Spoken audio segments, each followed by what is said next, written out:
Hi, I'm David Schneider, and I'm co-founder and technical advisor here at MI10 I want to talk to you today about where AI startups sit in the value chain in the world against large companies. And I want to explore today a couple key aspects of an AI endeavor as a startup and how an AI startup can consider these when creating a product strategy.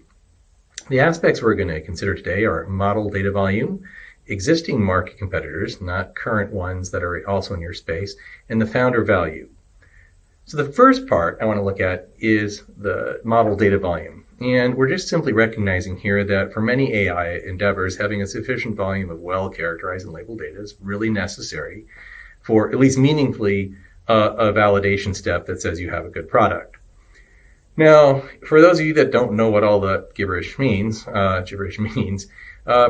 let's cover what we mean by that. So first off, what is labeled data? Labeled data means that if I'm training a system, for example, to, let's say, recognize dogs, I'm probably going to need a lot of pictures of dogs labeled as dogs and a lot of pictures of things that aren't dogs not labeled as dogs.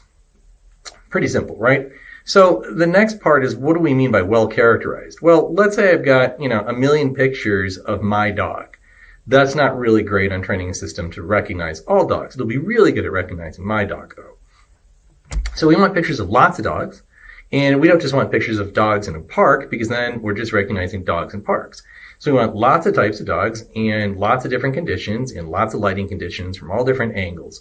So now I have well-characterized data and I have well-labeled, and there's a lot of it. So one of the challenges, obviously, if you're a startup versus a big company is, well, you probably won't have that many pictures of dogs, even if there's public data sets. And you certainly won't have as many that you could get. For example, if I'm a large company, I could just pay people $1. Send in your picture of your dog and win a prize or get $1. And I'll just have better data if I'm a larger company. So if you need a ton of very well characterized general data that's really well labeled, probably should think about your product strategy a little bit and how you can refine it. So for example, with our dog example, let's say you want to say, well, I'm going to train the system on dogs that have particular ear infections and how they move or something. Now I'm getting something specific enough and interesting enough that maybe I can actually take this and turn this into an actual product where I don't have a competitor that can just out-compute me. So that's really important. So the next aspect we want to really look at is just what are the existing competitors in this space. And what we're talking about are competitors in your space that certainly, let's say you're building a product and there's two other AI competitors that are going to start building your product. That's fine. If there's no big AI players in your area, that's important, right? If you're competing against the Googles, Apples, and Microsofts of the world, and you need a lot of data also, and they're all actively participating in this, it's just probably not a great space for you. But we want to know, are other people making products like your product? And that's important. What if they're not AI-powered products? That's even better. So now I have, let's say, a couple competitors like me. Let's say they're the same size or startups in a particular area. I've got people already making products in this area. They're just not AI-powered, and I don't have any big players in this area. That's ideal. Cases like this abound of what is good and not good to do here. And it's important to recognize that the better technology doesn't always win out. There's cases like Blu-ray versus HD DVD. And for the ultras out there, beta versus VHS. What's important is to not attempt to create a new product in a space that already has some next generation tech going on with a big player and doesn't require all that data. What you want is a product that has a need, it has a market need, there's people making the product, it's just not in your area. So an example of this, let's look at Nest. In Nest, right, we had an in-home thermostat. It solved a problem that two engineers were getting frustrated about working on, and there's an application here. There's a lot of people that make Honeywell, lots of makers make thermostats, but they weren't AI-powered thermostats. They weren't new, and there weren't any big players in the area. So this is great. People buy the product. There are existing products in there, technology to follow. It's not a huge bar. It's not a lot of data I need to collect, and I'm the only player in it, or there's a few players in it. So that's a great area.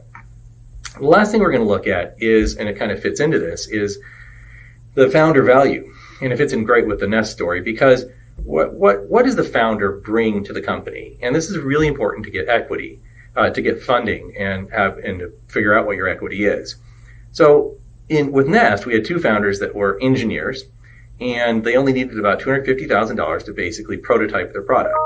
This is really great to bring to a funding round, because now you're looking at a condition where all I really need is more engineering, more marketing, etc. I'm not looking at a whole bunch of problems with my founders aren't bringing value to it. They were both engineers, already had a prototype. Let's say you had a founder in the same condition that's a world-class guy at building big national sales teams, expert at that.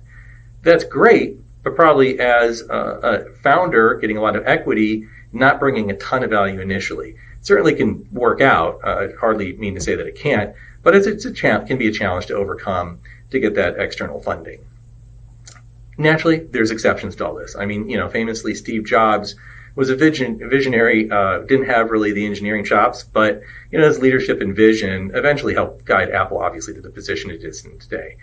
So overall, it's important that as an AI startup that you focus on bringing value that's going to entice investors, not have too high a bar to cover, have founders that have a reason to be there. They're bringing value initially. And to make sure that that product has an existing market and nobody else big is playing is just going to crush you. This is all obvious? Sure, but it never hurts to rehear it. I've been involved in a number of AI startups, and it never hurts to keep rehearing this. Repeat it and repeat it so that you just get the lesson through. Hope this has been helpful.